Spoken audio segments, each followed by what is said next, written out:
Amoy pa lang ng nilulutong paboritong adobo ni Lino ay sapat na para mapangiti si Diwa magtanggol.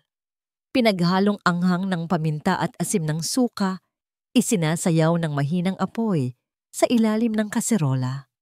Bawat hiwa niya sa mga gulay na ipangsasahog ay may kasamang himig. Isang himig ng kaligayahan na tanging isang pusong kontento at nagmamahal ang kayang likhain. Ito ang kanilang ikapitong anibersaryo. 7 years, 7 taon ng tawanan, ng ilang hindi pagkakaunawaan at ng mga pangarap na sabay nilang binuo. Inihanda niya ang lahat, 2 kopitan ng alak, ang pinakamaganda nilang pinggan, at isang maliit na kandila sa gitna ng mesa para magbigay ng romantikong liwanag sa kanilang hapunan. Perfect. Gusto niyang maging perpekto ang lahat para sa kanyang asawa, ang kanyang si Lino, ang haligi ng kanyang mundo. Sa kalagitnaan ng kanyang paghahanda, tumunog ang kanyang telepono. Isang pamilyar na pangalan ang lumitaw sa screen. Clara, isa sa kanilang mga kaibigan. Clara, napatawag ka? Masayang bati ni Diwa habang ipinapatong ang cellphone sa pagitan ng kanyang balikat at tainga para makapagsali ng tubig sa baso. Diwa, hi, busy ka ba? Narinig ni Diwa ang pag-aalinlangan sa boses ng kaibigan. Hindi ito ang karaniwang masiglang tono ni Clara. Hindi naman. Naghahanda lang ng dinner para sa anniversary namin ni Lino. Bakit, may problema ba? Katahimikan. Ilang segundo ng katahimikan na para bang 1 oras ang haba. Clara, andyan ka pa ba? Oo, Diwa. Pasensya na. May itatanong lang sana ako. Kasama mo ba si Lino ngayon? Kumunot ang noo ni Diwa. Hindi May biglaang meeting daw siya sa Sinagtala Holdings. Alam mo na, palapit na ang announcement para sa promotion. Pero pauwi na rin daw siya. Bakit mo natanong? Muling katahimikan. Sa pagkakataong ito, may kasama na itong malalim na pagbuntong hininga mula sa kabilang linya. Kasi, Diwa, parang nakita ko siya kanina. Oh? Saan? Sa may bandang Makati, sa lobby ng isang hotel. At kasama niya si Halina. Halina. Mahalina Suarez, ang kanyang best friend, ang wedding planner nila, ang ninang ng kanilang sana ay magiging panganay. Para kay Diwa, si Mahalina ay kapatid na ang turing. Isang magaan na tawa ang pinakawalan ni Diwa, isang tawa na pilit niyang ginawang natural para itago ang biglaang pagkirot sa kanyang dibdib. Ano ka ba, Clara? Baka naman may pinag-usapan lang sila tungkol sa sorpresa para sa akin. Alam mo naman yung dalawang yon, magkasabot palagi kapag may okasyon. Sana nga, Diwa. Sana nga. Malungkot na sagot ni Clara. Pero, iba kasi. Iba yung tingin ko. Basta, mag-ingat ka ha. Tawagan mo ako kung kailangan mo ng kausap. Pagkababa ng telepono, biglang nanlamig ang paligid. Ang dating masayang himig na namumutawi sa kanyang labi ay napalitan ng katahimikan. Tiningnan niya ang perpektong mesang inihanda niya. Bigla, parang may mali. Parang may kulang. Imposible, sabi niya sa kanyang isip. Si Lino at Halina? Hindi. Mahal na mahal ako ni Lino. At si Halina, kapatid ko yon. Pilit niyang iwinaksi ang laso ng pagdududa na unti-unting gumagapang sa kanyang puso. Ilang sandali pa, narinig niya ang tunog ng sasakyan ni Lino sa garahe. Bumukas ang pinto at doon nakatayo ang kanyang maginoong asawa. May hawak na isang pumpon ng mga pulang rosas at isang ngangiti na kayang magpatunaw ng kahit anong pag-aalinlangan. Happy anniversary, my love. Bati ni Lino. Ang boses ay malambing at puno ng pagmamahal. Lahat ng takot at kaba na naramdaman ni Diwa kanina ay biglang naglaho na parang bula. Sinalubong niya ito ng isang mahigpit na yakap. Ikinulong niya ang sarili sa mga bisig nito, ang lugar na sa loob ng 7 taon ay naging kanyang kanlungan. Akala ko may late ka, sabi ni Diwa. Ang mukha ay nakasubsob sa dibdib ng asawa. Kahit gaano kaimportante ang meeting, hinding-hindi ko palalampasin ang gabing ito. Bulong ni Lino, sabay halik sa tuktok ng ulo ni Diwa. I love you so much, Diwa. More than anything. Naniwala siya. Gusto niyang maniwala. Ngunit habang magkayakap sila, may naamoy siyang kakaiba. Isang matamis na pabango ng babae. Hindi ito ang kanyang pabango. Alam na alam niya ang amoy na yon. Iyon ang paboritong pabango ni Mahalina. Humiwalay siya ng bahagya sa pagkakayakap at ngumiti. Isang ngiti na hindi na umabot sa kanyang mga mata. Tara, kumain na tayo, bago pa lumamig ang niluto ko. Habang kumakain, naging perpektong asawa si Lino. Walang tigil itong nagkwento tungkol sa kanyang araw, sa stress sa trabaho, at sa kung gaano siya kasabik para sa kanilang kinabukasan. Hinawakan nito ang kanyang kamay, pinuri ang kanyang pagluluto, at nangako ng isang bakasyon sa Palawan kapag nakuha na niya ang promotion. Si Diwa ay tumango lamang at ngumiti, ngunit ang kanyang isip ay lumilipad sa ibang lugar, sa boses ni Clara, sa amoy ng pabango. Nang matapos ang hapunan at habang nagliligpit si Diwa, iniwan ni Lino ang kanyang coat sa likod ng silya. Yan ang kinuha ito ni Diwa upang isampay sa kanilang kwarto. Habang hawak niya ang damit, napansin niya ang isang bagay sa may kuwelyo. Isang maliit na mantsa. Isang mantsa ng kulay dugong lipstick. Hindi ito ang kulay na ginagamit niya. Siya ay mahilig sa mga nude at light pink shades. Ang kulay na ito, matapang, mapang-akit at pamilyar, ay ang signature color ni Mahalina. Nabitawan niya ang coat. Tila huminto ang pag-ikot ng mundo. Ang hangin ay naging mabigat at ang bawat tibok ng kanyang puso ay isang malakas na dagundong sa kanyang tainga. Ang lahat ng pilit niyang iwinaksi kanina, ang tawag ni Clara, ang pabango, at ngayon, ang ebidensya sa kanyang harapan ay bumuo ng isang nakapangingilabot na katotohanan. Kasabay ng pagbagsak ng coat sa sahig, umilaw ang screen ng kanyang telepono na naiwan sa mesa. Isang mensahe mula sa isang numerong hindi nakarehistro. Dahan-dahan niya itong kinuha. Ang mga kamay ay nanginginig. Binuksan niya ang mensahe. Ang best friend mo ay hindi tulad ng inaakala mo. Subukan mong tingnan ang drawer sa kanyang office desk. Para kay Lino Alcantara, ang tagumpay ay may sariling amoy. Ito'y ang pinaghalong amoy ng mamahaling leather ng kanyang sapatos, ang banayad na usok mula sa kanyang sigarilyo, at ang pabango ni Mahalina na nanunuot sa bawat sulok ng silid. Dito, sa pugad na ito, na malayo sa mapagpanggap na tahanan nila ni Diwa, nararamdaman niya ang tunay na kapangyarihan. Nilapitan siya ni Mahalina mula sa likod. Ang mga braso nito ay pumulupot sa kanyang baywang. Suot nito ang isang sedang roba na halos walang itinatago. Ipinatong nito ang baba sa kanyang balikat. Ang mga mata ay nakatitig sa parehong tanawin sa labas ng salaming bintana. Naiisip mo ba siya? Tanong ni Mahalina. Ang boses ay isang mapanuksong bulong.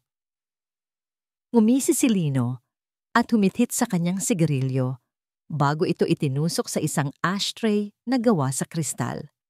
Sino-sino? Ang martir sa bahay? Hayaan mo siya. Sa mga oras na ito, paniguradong tinititigan niya ang niluto niyang adobo habang nagdarasal na sana ay hindi masira ang aming perpektong pagsasama. Isang malutong na halakak ang kumawala kay Mahalina. Kawawa naman si Diwa. Masyadong mabuti, masyadong nagtitiwala. Iyon ang kahinaan niya. At iyon ang alas natin. Sagot ni Lino. Humarap para salubungin ang mga labi ni Mahalina. Ang kanilang halik ay hindi tulad ng halik na ibinigay niya kay Diwa kanina. Ito ay mapusok, gutom, at puno ng pananabik sa tagumpay na abot kamay na nila.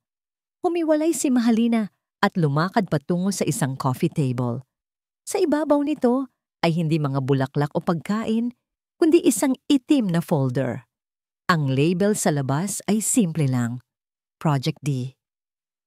Napag-aralan ko ulit ang lahat, sabi ni Mahalina. Binubuklat ang folder, ang mga litrato, ang mga email threads, ang audio recording, lahat ay perpekto. Di umupo si Lino sa tabi niya. Ang mga mata ay nagsusuri sa mga ebidensya na para bang sinusuri niya ang isang business proposal.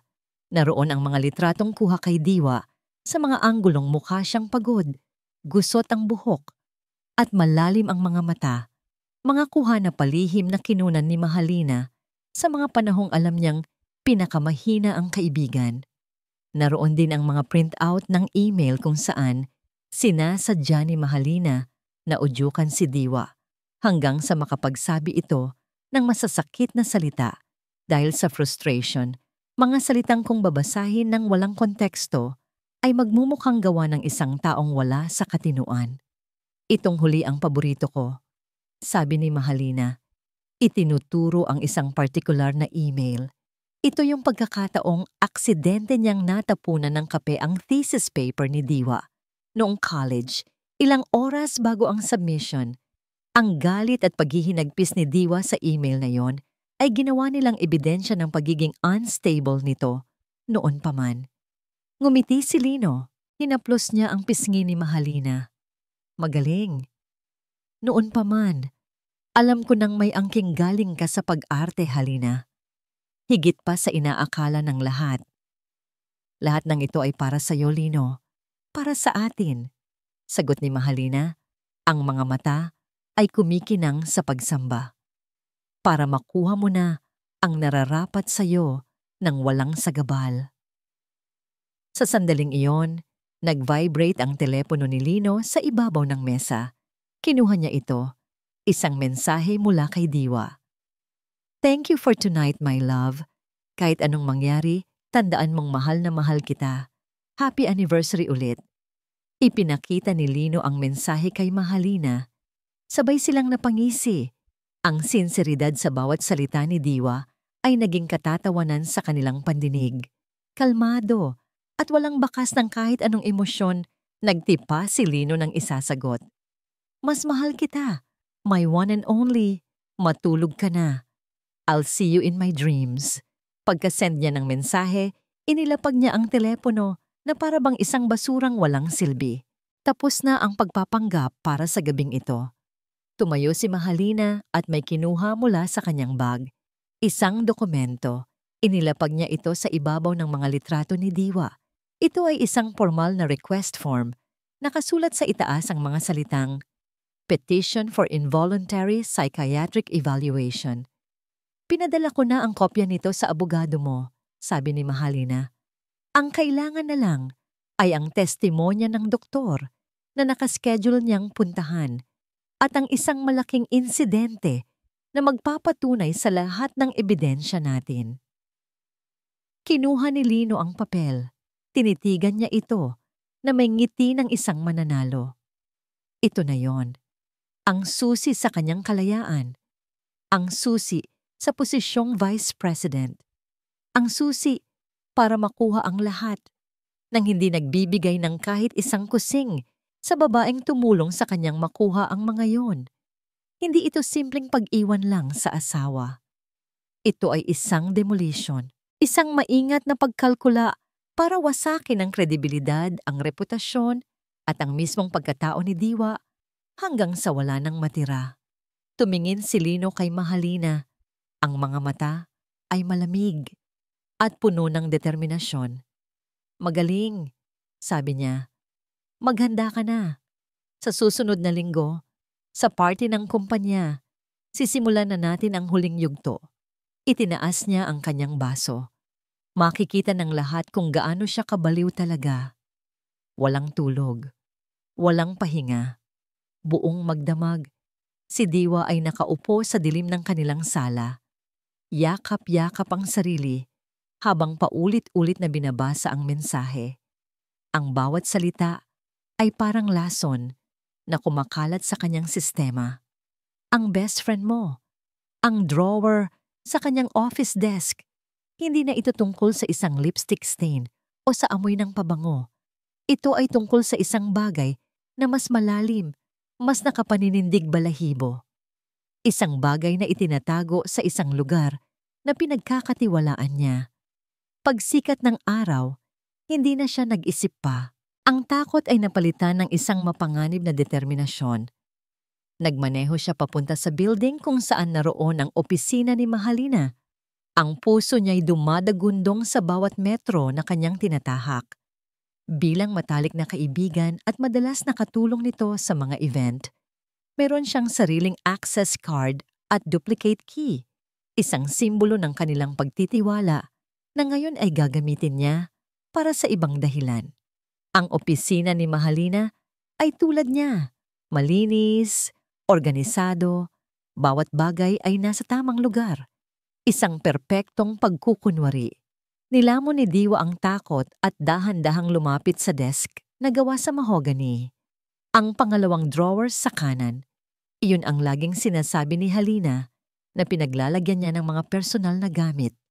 Nanginginig ang kanyang mga kamay habang hinihila niya ang drawer. Sa ilalim ng mga stationery at planner, may isang simpleng kahon ng sapatos. Walang tatak. Walang pangalan. Isang ordinaryong kahon na naglalaman ng isang di-ordinaryong kasamaan. Nang buksan niya ito, ang una niyang nakita ay ang sarili niyang mukha. Isang litrato niya nakuha sa libing ng kanyang lola. Ang mga mata niya ay namumugto sa kaiiyak. Sunod, isang litrato niya habang may trangkaso. Gusot ang buhok at walang kolorete sa mukha. Sunod-sunod pa, mga litrato niya sa kanyang pinakamahinang sandali. Mga sandaling ang kasama niya lang ay si Mahalina, ang taong inakala niyang karamay niya. Sa ilalim ng mga litrato, may mga papel, mga draft ng mga email at text messages, mga masasakit na salitang ipinapadala sa kanya mula sa mga unknown numbers, naglalaman ng mga detalye tungkol sa kanyang mga insecurities na tanging si Mahalina lang ang nakakaalam. At sa pinakailalim, ang pinakakilabot-kilabot sa lahat, isang manipis na folder. Sa cover nito, nakasulat sa malinis na pagkakatipa ang mga salitang Kampanya D. Binuksan niya ito. Ito ay isang detalyadong plano, isang step-by-step guide kung paano siya sisirain. Phase 1, ihiwalay siya sa kanyang mga kaibigan sa pamamagitan ng tsismis. Phase 2, itanim ang pagdududa sa isip ni Lino tungkol sa kanyang katinuan. Phase 3, kolektahin ang mga ebidensya ng kanyang pagiging unstable. Ang huling pahina ay isang timeline at ang dulo nito ay ang petsa ng party sa Sinagtala Holdings. Ang hangin sa kanyang baga ay biglang naubos. Ang buong silid ay umikot. Ang babaeng itinuring niyang kapatid ay ang arkitekto ng kanyang pagguho. At si Lino ay hindi biktima. Siya ay kasabwat. Isinara niya ang kahon. Walang luhang pumatak. Ang sakit na kanyang naramdaman ay napakalalim. Hindi na ito kayang ilabas ng mga luha. Pinalitan ito ng isang malamig na galit. Binitbit niya ang kahon at naglakad palabas ng opisina, diretso sa kanilang bahay. Hindi siya naghintay ng matagal. Pagdating ng tanghali, sabay na dumating si Lino at Mahalina. Tumatawa habang nag-uusap tungkol sa kanilang lunch. Nagulat silang makita si Diwa na nakaupo sa sala. Naghihintay. Sa ibabaw ng center table sa harapan niya ay ang kahon ng sapatos. Nawala ang mga ngiti sa kanilang mga mukha. Diwa, anong ginagawa mo dito? Akala ko ba? Hindi na natapos ni Lino ang kanyang sasabihin. Dahan-dahang tumayo si Diwa. Kinuha niya ang folder ng Kampanya D at inihagis ito sa mesa. Ano to? Tanong ni niya. Ang boses ay kalmado, ngunit puno ng panganib. Ano ang ibig sabihin nito, Lino? Halina. Nagkatinginan ang dalawa. At sa isang iglap, Nakita ni Diwa ang pagbabago sa mukha ni Mahalina. Mula sa pagkagulat, ito ay naging isang anyo ng pagkaawa, isang peke at nakakainsultong pagkaawa. "Oh my God, Diwa!" Umiiyak na sabi ni Mahalina. Lumapit kay Lino na para bang naghahanap ng proteksyon. "Pinasok mo ang opisina ko? Nagnakaw ka ng gamit ko? Diwa, ano nang nangyayari sa'yo?" Tumingin si Lino kay Diwa, hindi na may pagtataka, kundi may halong pagkadismaya at pagod. "See? Ito na nga ba ang sinasabi ko sa'yo, Halina?" Nagiging paranoid na siya. Gumagawa na siya ng mga kwento sa isip niya. Hindi makapaniwala si Diwa. Sila pa ang may ganang magkunwari. "Kwento?" Sigaw ni Diwa. Ang kalmadong maskara ay tuluyan ng nabasag. Itinapon niya ang mga litrato sa sahig. "Kwento ba to? Ang mga paninira ninyo? Ang plano ninyong gawin akong isang baliw sa mata ng lahat?" Hindi na sumagot si Lino. Tinitigan lang niya si Diwa na may malamig na mga mata. Ang lalaking minahal niya, ang lalaking pinangarap niyang makasama habang buhay, ay wala na. Ang nasa harapan niya ay isang estranghero. "Tapos ka na?" Malamig na tanong ni Lino. Natigilan si Diwa. "Alam mo, Diwa, pagod na ako." Pagpapatuloy ni Lino, ang bawat salita ay parang yelo na tumutusok sa kanyang balat. "Pagod na akong umuwi sa isang asawang laging nagdududa. Pagod na akong mag-alala kung ano na namang iisipin mo. Hindi na ito healthy para sa ating dalawa." Lumapit siya. Hindi para yakapin si Diwa. Hindi para aluin siya. Gusto ko nang makipaghiwalay. Iyon na. Ang mga salitang iyon. Ang hatol. Hindi ko kayang mamuhay kasama ang isang babaeng hindi na matatag ang pag-iisip. "I'm sorry, Diwa, but this is for the best." Pagkasabi noon, kinuha niya ang kamay ni Mahalina at sabay silang lumabas ng pinto. Iniwan si Diwa sa gitna ng mga nagkalat na piraso ng kanilang kasinungalingan. Nabuwal si Diwa sa sahig. Ang galit ay napalitan ng isang nakabibinging kawalan. Wala na. Ang kanyang pangarap, ang kanyang pag-ibig, ang kanyang buhay. Lahat ay gumuho. Ang bahay na dati puno ng init at pagmamahal ay naging isang malamig at malawak na libingan. Habang nakaluhod sa sahig, sa gitna ng kanyang mga luhang hindi na mapigilan, napadako ang kanyang tingin sa isang bookshelf sa gilid.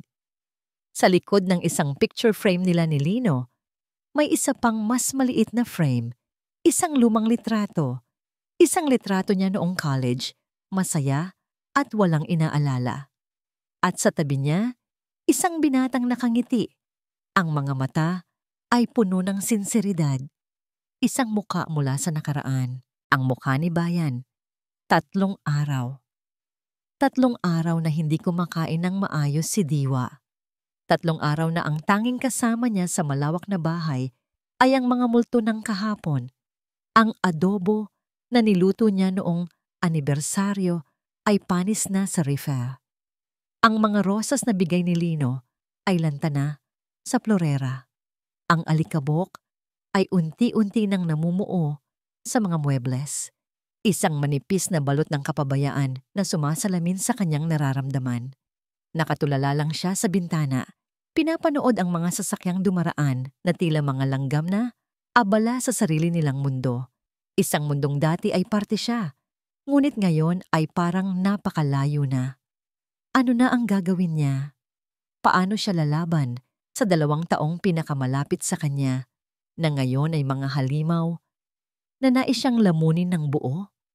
Ang kanyang mga mata ay napadpad sa bookshelf, sa lumang litrato na tinitigan niya noong gabing gumuho ang lahat. Ang litrato nila ni Bayan. Bayan de Leon.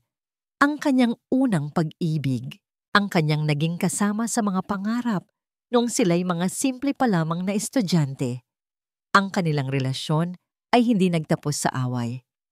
Naghiwalay sila dahil sa magkaibang landas na nais tahakin sa buhay. Nagtapos ito ng maayos, may paggalang at panghihinayang. Walang lason, walang samaan ng loob. Sa loob ng maraming taon, hindi na sila nag-usap. Paminsan-minsan ay makikita niya ang pangalan nito sa mga business article, isang matagumpay na architect. Naging masaya siya para dito, mula sa malayo. Ngayon, sa gitna ng kanyang kawalan ng pag-asa, ang alaala ni Bayan ay parang isang maliit na kandila sa gitna ng isang napakadilim na kuweba. Siya ang kumakatawan sa isang panahong may tiwala pa siya. Isang panahong ang pag-ibig ay dalisay. Kinuha niya ang kanyang telepono. Nanginginig ang kanyang mga daliri habang hinahanap ang luma nitong numero. Sa kanyang contacts, umaasang ito pa rin ang gamit niya. Nang makita niya ang pangalang Bayan, huminga siya ng malalim. Ano ang sasabihin niya? Hi Bayan, ako to si Diwa. Yung ex mo 10 taon na ang nakalipas. Pwede mo ba akong tulungan kasi yung asawa ko at best friend ko gusto akong sirain? Nakakahiya. Nakakababa ng pagkatao. Ilang beses niyang pinindot ang call button at agad ding kinansela. Ngunit ang imahe ng folder na may titulong Kampanya D ay muling sumagis sa kanyang isipan. Ang malamig na tingin ni Lino. Ang mapanuyang ngiti ni Mahalina. Hindi siya pwedeng sumuko. Sa huling pagkakataon, pinindot niya ang call button at hinintay. Bawat ring ay isang karayom na tumutusok sa kanyang kaba. Hello? Isang pamilyar ngunit mas malalim na boses ang sumagot. Natigilan si Diwa. Hello? Si Bayan po ba ito? Katahimikan sa kabilang linya. Yes, this is he. Who's this? Huminga siya ng malalim. Bayan? Si Diwa ito. Diwa magtanggol. Mas mahabang katahimikan. Sa puntong yon, akala ni Diwa ay ibababa na nito ang telepono. Ngunit maya-maya, nagsalita ito ulit. Mas malumanay na ngayon. Diwa! Wow! Kumusta ka na gibtabadatayid? Ang lugar na napili nila ay isang maliit na kapihan sa Tomas Morato ang Cafe Dalisay. Ang pangalan pa lang ay tila isang mapait na biro sa sitwasyon ni Diwa.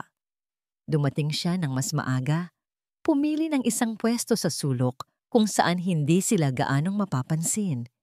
Habang naghihintay, pinaglaruan niya ang tissue sa kanyang kandungan. Ang bawat minuto ay parang isang oras.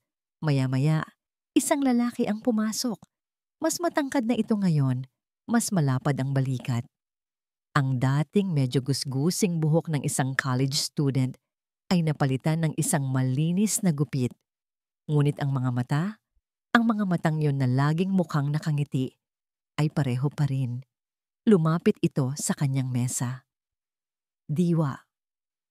Bayan, salamat sa pagdating, sabi ni Diwa.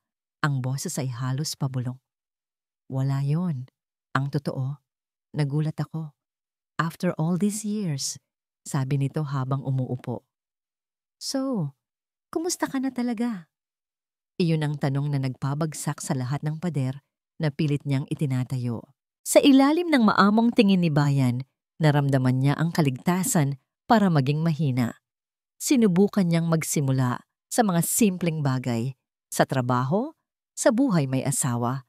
Ngunit habang nagsasalita siya, ang kanyang boses ay nagsimulang manginig. Naalala niya ang kanilang mga araw sa unibersidad, kung paano sila sabay na nangarap sa ilalim ng isang puno ng akasya, nagbabahagian ng mga plano para sa hinaharap. Ang simple at dalisay nilang pagmamahalan ay isang malayong-malayong alaala kumpara sa bangungot na kinakaharap niya ngayon. Hindi na niya napigilan. Unang pumatak ang isang butil ng luha. Sinundan ng isa pa, hanggang sa ito'y naging isang tahimik na agos. Kinuwento niya ang lahat. Ang anibersaryo, ang lipstick, ang tawag ni Clara, ang kahon sa opisina ni Mahalina, ang bawat detalye ng Kampanya D, ang bawat masasakit na salitang binitawan ni Lino. Sa buong panahon na yon, si Bayan ay hindi nagsalita. Nakikinig lang ito ng mabuti. Ang mga mata ay hindi humihiwalay sa kanya. Ipinakita nito Ang isang uri ng atensyon at respeto na matagal na niyang hindi naramdaman mula kay Lino. Nang matapos siyang magkwento, humihikbi na lamang siya habang nakatakip ang mga kamay sa kanyang mukha. Hiyang-hiya siya. Isang babaeng wasak na humihingi ng tulong sa isang lalaking parte ng kanyang nakaraan. "I'm sorry, hindi ko dapat—" "Shh, it's okay," mahinang sabi ni Bayan. Inabutan siya nito ng panyoo. Nang medyo kumalma na si Diwa, tinignan niya si Bayan at doon niya nakita ang pagbabago. Ang dating maamo at nag-aalalang mga mata nito ay nawala. Ang pumalit ay isang bagay na hindi pa niya nakikita dati. Isang bagay na malamig, matalim, at puno ng isang galit na matagal nang kinikimkim. Ang mga kamay nito sa ibabaw ng mesa ay nakakuyom. "Sinabi mo bang Lino Alcantara?" tanong ni Bayan. Ang boses ay mababa at may kakaibang diin sa pangalan. Tumango si Diwa. "Oo, bakit, Hohit? Magkakilala ba kayo?" Isang mapait na ngiti ang gumuhit sa labi ni Bayan. Isang ngiti na hindi umabot sa kanyang mga mata. Tumingin ito sa labas ng bintana na para bang may inaalalang isang madilim na nakaraan. "Diwa," sabi nito, muling ibinalik ang tingin sa kanya. Ang tingin nito ngayon ay seryoso, puno ng isang bigat na hindi niya maintindihan. "Makikinig ka ba sa akin?" Tumango ulit siya, naguguluhan. "Tutulungan kita, Diwa. Tutulungan kitang bawiin ang lahat ng kinuha nila sa'yo at higit pa." Isang maliit na sinag ng pag-asa ang sumilay sa puso ni Diwa. Pero pagpapatuloy ni Bayan, ang boses ay hindi natitinag. "Kailangan mong mangako na susundin mo ang lahat ng sasabihin ko. Walang tanong-tanong, dahil si Lino Alcantara, malaki ang utang niya sa akin. Mas malaki pa sa inaakala mo." Nang ihatid niya si Diwa pauwi, bumalik si Bayan sa kanyang opisina. Hindi para magtrabaho. Ang kanyang architectural firm ay matagumpay na. Ngunit ang tagumpay na yon ay may lasang abo sa kanyang bibig. Isang paalala sa isang mas matamis na tagumpay na ipinagkait sa kanya. Pumasok siya sa kanyang pribadong kwarto sa likod ng opisina, isang lugar na walang sinumang pinapapasok. Sa isang pader doon, walang mga blueprint ng gusali o mga litrato ng kanyang mga nagawa. Ang nakasabit ay isang malaking corkboard. Puno ito ng mga litrato, mga article clippings, mga diagram ng corporate structures, lahat ay konektado ng mga pulang sinulid. At sa pinakasentro ng lahat ng ito, nakaturo ang lahat ng sinulid sa isang pangalan, Lino Alcantara. 10 taon. 10 taon niyang tinititigan ang board na ito. 10 taon siyang nag-ipon ng impormasyon, naghintay, at nagplano. Ang pagtawag ni Diwa ay hindi isang aksidente. Ito ay tadhana. Ang huling piraso ng puzzle na hindi niya alam na kailangan niya pala. Huminga siya ng malalim at ang kanyang isip ay lumipad pabalik sa nakaraan. 12 taon na ang nakalipas. Ang mundo nila ni Lino ay kasya sa isang maliit at nangungupahang apartment sa Sampaloc. Amoy instant coffee at pangarap ang hangin. Magulo ang kanilang kwarto, puno ng mga librong nakakalat at mga architectural plates na nakasandal sa pader. "Eto," sabi ng mas batang si Bayan, itinuturo ang isang blueprint na nakalatag sa sahig. "Tatawagin natin itong Proyektong Hiraya, isang eco-friendly, self-sustaining community para sa mga nagsisimulang pamilya. Hindi lang bahay ang ibebenta natin, Lino. Ibabalik natin ang konsepto ng isang tunay na komunidad." Ang mga mata ni Lino ay kumikinang sa paghanga. Si Bayan ang utak, ang bisyonaryo. Si Lino naman ang bibig. Magaling magsalita, magaling magbenta ng ideya. Sila ang perpektong tambalan, magkapatid sa ibang ina. "Ang galing mo, Bayan. Ang galing-galing mo," sabi ni Lino, tinapik ang kanyang balikat. "Tayo ang magiging pinakamalaking pangalan sa real estate. Pangako iyan." Naniwala siya. Naniwala siya sa kanilang pangarap. Naniwala siya sa kanilang pagkakaibigan. Isang taon ang lumipas. Nakaratay si Bayan sa isang hospital bed, nagpapagaling mula sa dengue. Ito ang araw ng kanilang pinakamalaking presentasyon sa mga investor. Hindi siya makakapunta, pero buo ang tiwala niya kay Lino. Kabisado nito ang bawat linya ng kanilang plano. Isang kaibigan nila ang tumawag. Bye. Buksan mo ang live stream ng business conference. Grabe, ang galing ni Lino. Nakangiti, pinanood ni Bayan ang stream mula sa kanyang telepono. Nandoon si Lino sa entablado, sa harap ng mga pinakamayayamang tao sa bansa. Kumpiyansa. Magaling magsalita. Ang proyektong ito, buong pagmamalaking sabi ni Lino sa mikropono, ay ang resulta ng maraming gabing walang tulog, ng maraming pag-aaral at pag-aalay. Ang proyektong Hiraya ay ang pangarap ako. Ko. Hindi kami. Hindi namin. Ang nangiti sa labi ni Bayan ay dahan-dahang naglaho. Ang bawat salitang ako na binitawan ni Lino ay isang patalim na direktang tumusok sa kanyang likod. Matapos ang presentasyon, hindi na sinagot ni Lino ang kanyang mga tawag. Makalipas ang isang linggo, nabasa niya sa balita. Ang proyektong Hiraya ay popondohan ng Sinagtala Holdings sa ilalim ng pamumuno ng kanilang bagong project head, si Lino Alcantara. Ang ideyang pinagpuyatan niya, ang pangarap na binuo niya, ang proyektong ipinangalan niya sa salitang kumakatawan sa pag-asa, ay ninakaw, at ang magnanakaw ay ang taong itinuring niyang kapatid. Ang insidenteng iyon ay hindi lang nagnakaw ng kanyang proyekto, winasak nito ang maliit na kumpanyang sinimulan nila. Nalubog siya sa utang, nawala ang tiwala niya sa lahat. Iyon ang nagtulak sa kanya para magsimulang muli, mag-isa, na may apoy ng galit sa kanyang puso. Muling bumalik sa kasalukuyan ng isip ni Bayan. Ngayon, kaharap na niyang muli si Diwa sa kanyang opisina. Dinala niya ito dito pagkatapos nitong kumalma para maipaliwanag ang lahat. Matapos niyang makuha ang proyekto, ginamit niya ito para makapasok sa Sinagtala. Paliwanag ni Bayan. Ang boses ay matatag, ngunit may bakas pa rin ng sakit.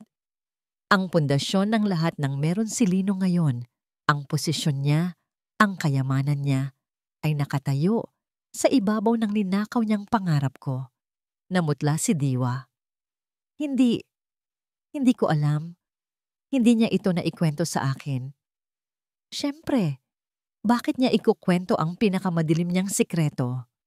Mapait na sabi ni Bayan. Sa loob ng 10 taon, pinag-aralan ko ang bawat galaw niya, ang bawat investment, ang bawat kasosyo.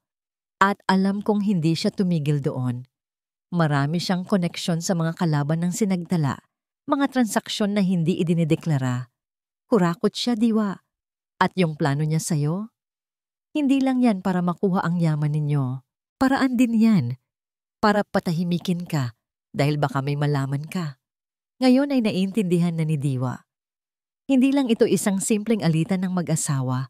Nakatuntong siya sa isang mas malaki at mas mapanganib na laro. Ang plano ko ay matagal nang nakahanda, sabi ni Bayan. Tumayo at lumapit sa corkboard. Hinayaan niyang makita ito ni Diwa. Ang kailangan ko lang ay isang tao mula sa loob. Isang tao na may access sa kanya. Isang taong hindi niya paghihinalan. Ikaw ang taong yon, Diwa. Ikaw ang huling piraso. Tumingin si Diwa sa board, sa mukha ni Lino, sa mga linyang nagdudugtong dito sa iba't ibang pangalan at kumpanya. Ang dating pag-ibig na naramdaman niya para sa lalaki ay napalitan na ng malamig na determinasyon. Lumapit siya kay Bayan at inilahad ang kanyang kamay. Kung ganoon, sabihin mo sa akin ang kailangan kong gawin. Tinanggap ni Bayan ang kanyang kamay. Ang kanilang pagkakamay ay hindi isang romantikong kilos, kundi isang selyo, isang kontrata, isang alyansa ng 2 taong sinaktan ng iisang tao. Bumitaw si Bayan at may kinuha sa kanyang drawer, isang maliit at itim na USB flash drive. Inabot niya ito kay Diwa. Ito ang unang hakbang. Sabi ni Bayan, ang mga mata ay seryoso. Sa loob niyan ay isang software. I-install mo yan sa personal laptop ni Lino nang hindi niya nalalaman. Kailangan nating makuha ang lahat ng ebidensya bago siya kumilos. Hinawakan ni Diwa ang USB. Malamig ito, tulad ng kanyang determinasyon. Mula ngayon, dagdag ni Bayan, kailangan mong umarte. Ipakita mong wasak ka. Ipakita mong nagdurusa ka. Hayaan mong isipin ni Lino na nananalo na siya, na unti-unti ka nang nasisiraan ng bait. Tumingin si Diwa sa mga mata ni Bayan at sa unang pagkakataon, sa loob ng maraming araw, nakaramdam siya ng lakas.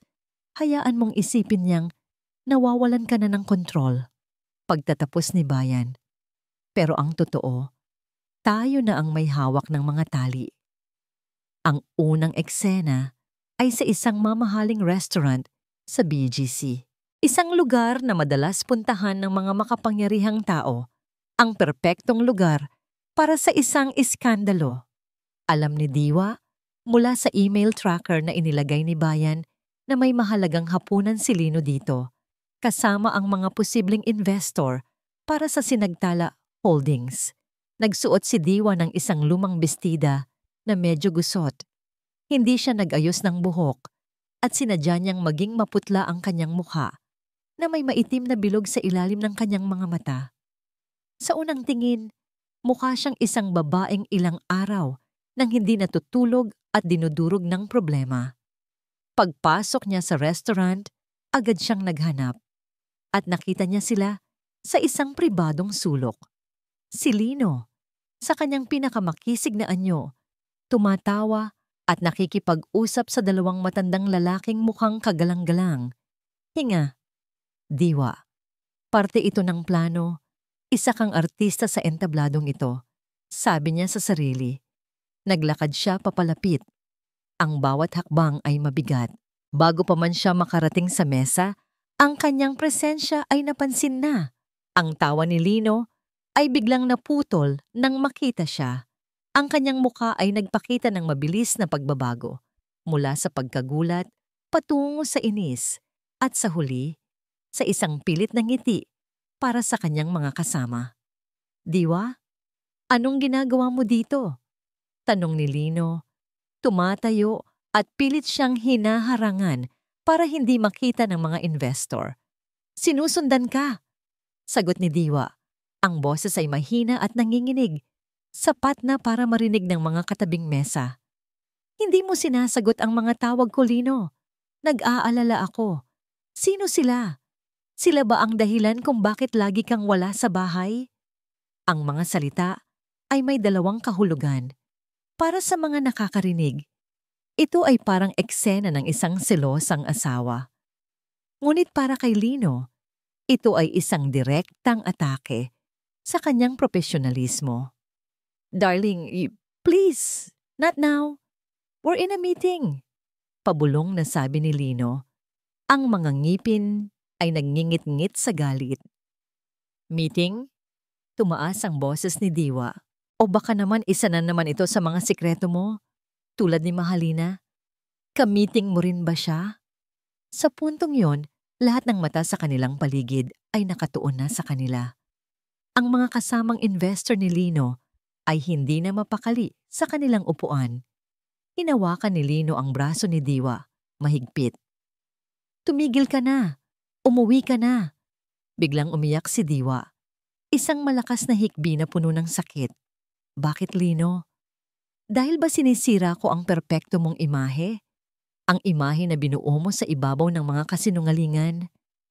Hindi na nakatiis si Lino. Kinaladkad niya si Diwa palabas ng restaurant, sa gitna ng mga bulungan at mapanuring tingin ng mga tao. Pagdating nila sa labas, binitiwan niya ito ng marahas. Ano ba sa tingin mo ang ginagawa mo? Sigaw ni Lino. Ang galit ay hindi na maitago. Gusto mo ba talaga akong sirain? Tinitigan siya ni Diwa. Ang mga luha ay patuloy sa pag-agos. Sa loob-loob niya, isang malamig na kasiyahan ang kanyang naramdaman. Oo, Lino, sisirain kita, tulad ng ginawa mo sa akin. Ngunit ang sinabi niya ay, Natatakot lang ako, Lino. Natatakot akong iwan mo ako. Umiling si Lino, puno ng pagkasuklam. Baliw ka na nga talaga. Sumakay ito sa kotse at pinaharurot paalis. Iniwan si Diwa na nakatayo sa gilid ng kalsada, ang bida sa isang perpektong trahedya. Sa kabilang banda, habang ang drama ay nagaganap sa BGC, isang ibang uri ng sayaw ang isinasagawa sa isang malawak na golf course sa Laguna. Si Bayan de Leon, na ngayon ay nagpakilala bilang si Ginoong Bautista ng isang misteryosong investment firm, ay kasama si Lino. Ito na ang pangalawang pagkikita nila. Ang una ay sa isang business forum kung saan sinadya ni Bayan na mabunggos si Lino at magpakita ng interes sa mga proyekto ng sinagtala. Maganda ang swing mo, Lino, sabi ni Bayan habang pinapanood ang bola na lumipad ng malayo. Salamat, Mr. Bautista. Sanayan lang. Mayabang na sagot ni Lino, na tuwang-tuwa sa atensyon na nakukuha mula sa isang potensyal na malaking investor. I like your style. Aggressive, ambitious, sabi ni Bayan. Inihahanda ang sarili niyang tira. Ganyan din ang mga hinahanap kong partner. Ayaw ko sa mga dekahon mag-isip. Pinalo niya ang bola. Isang perpektong tira na mas malayo pa kaysa sa kay Lino. Ngumiti si Bayan. Ang mga kliyente ko sa Hong Kong ay naghahanap ng isang malaking proyekto dito sa Pilipinas. Isang proyektong groundbreaking. At naririnig ko, meron kang isang bagay na malapit doon. Ang mga mata ni Lino ay nagningning sa simbolo ng dolyar. Ito na ang pagkakataon niyang lampasan pa ang inaasahan ng sinagtala. Ang sarili niyang proyektong hiraya. On a grander scale. You heard right, Mr. Bautista. Sabi ni Lino, ako mismo ang bahala. I can handle everything. Discreetly. Good, sabi ni Bayan, tinapik ang balikat ni Lino. I need to see numbers, projections, financial records, the raw data. Ayaw ng mga kliyente ko ng magandang presentasyon lang. Gusto nila makita ang makina sa likod ng sasakyan. Walang problema. Mabilis na sagot ni Lino, hindi napapansin ang patibong. I'll get my wife, my assistant to prepare them. Muntik na niyang masabi ang asawa ko, ngunit naalala niya ang eksena sa restaurant kagabi. Ang balita ng ginawa ni Diwa ay mabilis na kumalat. Ikinuwento ito sa kanya ni Mahalina na may halong pag-aalala at hindi maitagong kasiyahan. Para sa kanila, ito ay patunay na malapit nang bumigay si Diwa. At para kay Lino, ito ang perpektong dahilan para mas madalas na hindi umuwi. Isang gabi, habang si Lino ay nasa isa sa kanyang mga late-night meetings, na alam ni Diwa ay kasama niya si Mahalina. Isinagawa ni Diwa ang pinakadelikadong parte ng plano. Pumasok siya sa home office ni Lino. Kinuha niya ang itim na USB mula sa kanyang bulsa. Ang puso niya ay kumakarera. Ito na yon. Binuksan niya ang laptop ni Lino, ang password, ang petsa kung kailan niya sinagot si Lino. Isang mapait na ngiti ang sumilay sa kanyang labi. Gaano kadaling hulaan. Isinaksak niya ang USB. Isang maliit na ilaw ang kumislap. Nagsimulang gumana ang software ni Bayan. Kinokopya ang lahat ng files, bawat spreadsheet, bawat email, bawat nakatagong folder. Ang progress bar sa screen ay tila hindi gumagalaw. Bawat segundo ay isang panganib. Habang naghihintay, narinig niya ang tunog ng sasakyan sa labas. Si Lino. Umuwi ng maaga. Nataranta si Diwa. 87% pa lang. Mabilis niyang isinara ang laptop at itinago ang USB. Ngunit huli na para ibalik ang laptop sa dati nitong pwesto. Tumakbo siya palabas ng opisina at isinara ang pinto. Saktong pagpasok ni Lino sa bahay. Anong ginagawa mo dyan? Tanong ni Lino. Nakakunot ang noo. Wala. May kinuha lang ako. Sagot ni Diwa.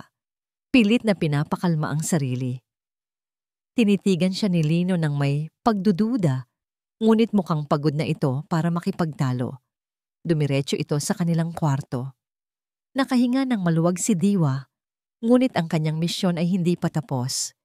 Kinailangan niyang hintayin na makatulog si Lino para tapusin ang pagkopya. Nang gabing iyon, sa wakas, nagtagumpay siya. Kinabukasan, nagkita sila ni Bayan sa isang ligtas na lugar. Ibinigay niya ang USB. "Magaling, Diwa. Magaling," sabi ni Bayan. Ang muka ay seryoso. Pero hindi pa tayo tapos. Nalaman ko mula sa kanya na may inihahanda siyang isang malaking pasabog. Ano yon? Hindi ko pa alam ang detalye. Pero gagawin niya ito sa mismong araw ng party. Kailangan nating mag-ingat ng husto. Umuwi si Diwa na may dalang bagong babala. Pagdating sa bahay, may nakita siyang isang sobre sa ibabaw ng kanyang unan. Hindi ito sulat kamay. Nakaprint ito mula sa isang opisina. Binuksan niya ito. Ito ay isang appointment confirmation letter para kay Gineng Diwa Magtanggol mula sa opisina ni Dr. Alarcon, isang kilalang psychiatrist. Petsa ng appointment, 2 araw bago ang party ng Sinagtala Holdings. Sa ilalim, may isang maliit na tala na sulat kamay ni Lino. "I booked this for you. Please go. It's for your own good." Nanlamig ang buo niyang katawan. Ito na ang huling bala na inihahanda ni Lino para sa kanya. Hawak-hawak ni Diwa ang sulat. Ang mga daliri niya ay nanlalamig na, para bang ito ay yelo. Ang pangalan ng doktor, ang petsa, ang mapagkunwaring pag-aalala sa sulat kamay ni Lino. Lahat ay bumubuo ng isang malinaw na mensahe. Hindi na ito simpleng paninira lang. Ito ay isang execution plan. Agad niyang tinawagan si Bayan. Ang boses niya ay nanginginig sa pinaghalong takot at galit. "Bayan, may nakuha ako. Isang appointment sa psychiatrist. Plano niya akong ipadiagnose." "Saan ang opisina mo? Pupunta ako dyan." Mabilis na sagot ni Bayan. Ang tono ay seryoso at nag-aalala. Hindi nagtagal, dumating si Bayan sa bahay. Nakaupo si Diwa sa sahig ng sala, napapaligiran ng mga alaala ng kanyang masayang pagsasama na ngayon ay parang mga basag na salamin. Inabot niya ang sulat kay Bayan nang hindi nagsasalita. Pinag-aralan ito ni Bayan. Kumunot ang kanyang noo. "Dr. Alarcon, may naririnig ako tungkol sa kanya. Mahal maningil, pero kilala bilang fixer ng mga mayayamang pamilya na may problema." "Anong ibig mong sabihin?" tanong ni Diwa. "Ibig sabihin, hindi siya isang ordinaryong doktor. Posibleng bayad na siya ni Lino," sabi ni Bayan. Ang kanyang mga hinala ay nagsisimula ng mabuo. Hindi ito tungkol sa pagkuha lang ng divorce, Diwa. May iba pa. Tumayo si Bayan at nagsimulang maglakad-lakad sa silid. Ang kanyang isip ay tumatakbo ng mabilis. "Yung prenuptial agreement ninyo, may kopya ka ba?" Nagulat si Diwa sa tanong. "Prenup?" "Oo, pero anong kinalaman noon?" "Lahat," sagot ni Bayan. "Hanapin mo. Ngayon na." Naghalongkat si Diwa sa kanilang mga papeles sa isang lumang baul at nandoon nga sa ilalim ng kanilang marriage contract. Isang makapal na dokumento na halos hindi na niya matandaan. Naaalala niya ang araw na yon, 1 linggo bago ang kasal. Abalang-abala siya sa mga huhuling paghahanda. Dumating si Lino, dala ang mga papel. "Ano to, love?" tanong ng mas batang si Diwa, nakatingin sa tambak na papeles. "Standard procedure lang, my love. Prenup," sabi ni Lino, sabay halik sa kanyang noo.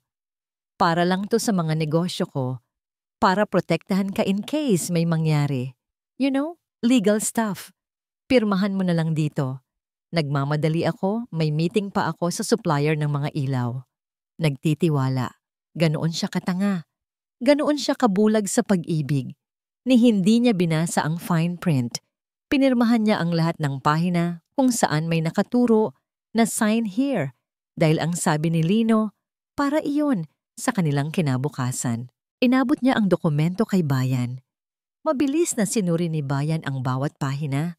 Ang kanyang mga mata ay parang isang scanner na naghahanap ng isang partikular na salita. At natagpuan niya ito sa Section 8, Article 3, nakabaon sa gitna ng mga legal jargon. Heto, sabi ni Bayan, ang boses ay mababa at nagbababala. The Mental Capacity Clause. Ano yan? Isang probisyon, paliwanag ni Bayan, na nagsasabing kung sakaling ang isa sa inyo ay mapatunayan sa pamamagitan ng legal at medical declaration na wala sa tamang katinuan o mentally incapacitated para gumawa ng sariling desisyon. Huminto siya sandali, tila nahihirapang sabihin ang mga susunod na salita. Ano ba yan? Giit ni Diwa. Tumingin si Bayan sa kanyang mga mata. Ang lahat ng conjugal properties at assets ay mapupunta sa full control ng capable na asawa. Walang hatian, walang diskusyon. The incapacitated party forfeits all rights to manage their own finances. Ang hangin ay muling naubos sa baga ni Diwa. Ang lahat ay biglang nag-ugnay-ugnay. Ang kampanya ang mga litrato, ang mga pekeng email, ang appointment kay Dr. Alarcon. Hindi lang ito tungkol sa pag-iwas sa paghahati ng yaman. Ito ay tungkol sa total annihilation. Plano ni Lino na tanggalan siya ng lahat. Hindi lang ng asawa at ng pera, kundi ng kanyang karapatan, ng kanyang kalayaan, ng kanyang mismong pagkatao. Gusto niyang gawin si Diwa na isang pasyente na walang boses, isang baliw sa mata ng batas at ng lipunan, para malaya niyang magawa ang lahat ng gusto niya. Kaya pala, bulong ni Diwa, ang takot ay napalitan ng isang nakapangingilabot na pagkaunawa. Kaya pala kailangan niyang patunayan na baliw ako. Ito ang tunay na konspirasyon. Hindi na ito isang laban para sa puso o para sa pera. Ito ay isang laban para sa kanyang buhay. Kasabay ng kanilang pagkatuklas, tumunog ang laptop ni Bayan. Isang notification mula sa software na ininstall nila sa computer ni Lino. May bagong activity. Diwa, tingnan mo to, sabi ni Bayan. Sa screen, isang bagong folder ang lumitaw sa cloud drive ni Lino, na-access mula sa opisina ni Mahalina. Ang pangalan ng folder, Exit Strategy. Sa loob nito ay 2 dokumento, isang kopya ng scanned passport ni Lino, at isang one-way plane ticket papuntang Cayman Islands, isang kilalang tax haven. Ang flight ay nakabook 3 araw pagkatapos ng party ng sinagtala. At ang pinakamasaklap sa lahat, isang bank transfer confirmation. Isang napakalaking halaga ang inilipat mula sa isang account ng Sinagtala Holdings patungo sa isang offshore account sa ilalim ng isang ibang pangalan. Hindi lang ikaw ang ninanakawan niya, sabi ni Bayan. Ninakawan na rin niya ang sarili niyang kumpanya. Plano niyang tumakas. Plano niyang iwan ang lahat. Kasama na marahil si Mahalina, pagkatapos niyang makuha ang lahat ng gusto niya, napaupo si Diwa. Ang bigat ng katotohanan ay halos dumurog sa kanya. Ang lalaking pinakasalan niya ay hindi lang isang manloloko, isa siyang kriminal. Isang sociopath na walang pakialam sa kahit sinong masagasaan niya. Ngunit sa gitna ng matinding takot, isang bagong damdamin ang umusbong. Isang apoy. Isang galit na hindi niya panaramdaman kailanman. Tumayo siya. Lumakad siya papunta sa isang salamin at tinitigan ang sarili niyang refleksyon. Ang babaeng nakikita niya ay hindi na ang babaeng umiiyak sa sahig noong 1 linggo. Ang mga mata niya ay may bago ng kislap. Isang kislap ng isang mandirigmang na sukol at wala ng ibang pagpipilian kundi ang lumaban hanggang kamatayan. Humarap siya kay Bayan. Ang kanyang mukha ay matatag. Hindi siya magtatagumpay, sabi ni Diwa. Ang boses ay hindi na nanginginig. Ginamit niya ang batas para gawin akong biktima. Ngayon, gagamitin natin ang katotohanan para ipakita sa lahat kung sino ang tunay na halimaw. Ang gabi ng party ng Sinagtala Holdings ay hindi na lang magiging Isang gabi ng paghihiganti. Ito na ngayon ang magiging gabi ng paghuhukom. Nakatayo si Mahalina sa harap ng isang full-length mirror sa kanyang walk-in closet. Ang suot niya ay isang kulay dugong evening gown na perpektong lumalapat sa kanyang katawan. Ito ang isusuot niya sa party ng sinagtala. Ang gabing iyon ay hindi lang para kay Lino. Para ring ito sa kanya. Ang gabi kung saan opisyal ng magiging abo si Diwa at siya na ang magiging reyna sa tabi ng hari. Ngumiti siya sa kanyang refleksyon. Sa wakas, ang lahat ng kanyang pinaghirapan sa loob ng maraming taon ay malapit ng magbunga. Mula pa noong kolehiyo, mahal na niya si Lino. Si Lino ang kanyang araw, ang kanyang buwan, ang kanyang mga bituin. At si Diwa? Si Diwa ay isang anino lamang, isang aksidenteng nakaharang sa kanyang liwanag. Nakuha na niya ang report mula sa private investigator na sinuhulan niya para sundan si Diwa. Ang mga litrato, si Diwa na nakikipag-away sa restaurant, si Diwa na mukhang gusgusin habang bumibili sa grocery, si Diwa na nakatulala sa isang parke habang nagsasalita mag-isa. Perpekto. Ang bawat isa ay isang pako sa kabaong ng katinoan ni Diwa. Napakagaling mo, Halina. Bulong niya sa sarili. Ikaw ang nanalo. Kinuha niya ang kanyang telepono para tawagan si Lino at ibalita ang magandang progreso. Ngunit nang idadial na niya ang numero, pumasok si Lino sa kanyang condominium. Hindi man lang ito kumatok. Lino, my love, you're early. Masayang bati ni Mahalina. Handa nang yakapin ito. Ngunit si Lino ay hindi nakatingin sa kanya. Abala ito sa sarili nitong telepono. Ang mukha ay seryoso. May kailangan lang akong asikasuhin, sabi nito. Dumiretso sa minibar at nagsali ng whiskey. May problema ba? Tanong ni Mahalina na wala ang nangiti sa kanyang labi. Wala. Bagong investor lang. Masyadong maraming tanong, sagot ni Lino. Ngunit ang kanyang mga mata ay hindi umaalis sa screen ng telepono. Lumapit si Mahalina. Ang mahalaga, malapit na nating matapos ang problema kay Diwa. Nakita mo na ba ang mga bagong litrato? Mukha na talaga siyang wala sa sarili. Isang tulak na lang, Lino. Sa party, kapag umawa ulit siya ng eksena, lahat ay maniniwala na sa atin. Tumangulang si Lino. Tila hindi gaanong interesado. Maya-maya, lumayo ito ng bahagya para sagutin ang isang tawag. Narinig ni Mahalina ang mga salitang Hong Kong, offshore account, at one-way ticket. Pagkababa ng telepono, humarap si Mahalina kay Lino. Sino yon? Tungkol saan yung one-way ticket? Tumingin si Lino sa kanya at sa unang pagkakataon, nakita ni Mahalina ang inis sa mga mata nito. Trabaho lang, Halina. Huwag ka nang magtanong ng masyadong marami. Just stick to the plan. Pero parte ako ng plano, Lino. Tayo ang nasa planong ito. Giit ni Mahalina, isang maliit na tinik ng pagdududa ang nagsimulang tumusok sa kanyang puso. Oo naman, sagot ni Lino, ngunit ang kanyang ngiti ay pilit. Lumapit ito at hinaplos ang kanyang pisngi. Ikaw ang pinakamahalagang parte nito, kaya nga kailangan mong mag-focus sa papel mo, okay? Ako na ang bahala sa business side. Ang kilos ay dapat na nagpapakalma sa kanya, ngunit iba ang epekto nito. Parang isang amo na pinapatahimik ang isang alaga. Sa loob ng maraming taon, sanay siyang maging anino ni Lino. Ngunit ngayon, sa rurok ng kanilang tagumpay, bakit parang mas inilalayo siya nito sa liwanag? Kinagabihan, habang natutulog si Lino sa kanyang tabi, hindi mapakali si Mahalina. May bumabagabag sa kanya. Tumayo siya at kinuha ang briefcase ni Lino na naiwan sa sala. Alam niyang mali. Ngunit hindi niya mapigilan ang sarili. Binuksan niya ito.